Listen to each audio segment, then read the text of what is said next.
waktu terbaik berlari bila? Korang rasa pagi ke, petang ke, malam?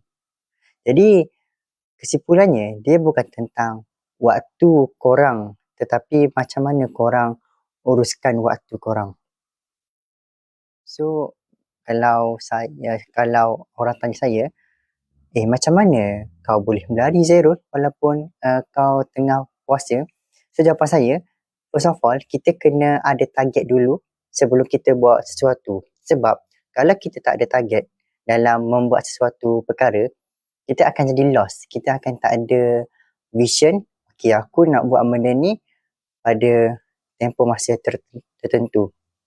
Sebab, kalau kita tak ada vision, kita akan tak nampak kita punya track tu. So, macam kita nak apa sebenarnya? So, kita tahu, okay, aku nak berlari dalam bulan puasa ni, paling-paling kurang aku nak berlari 30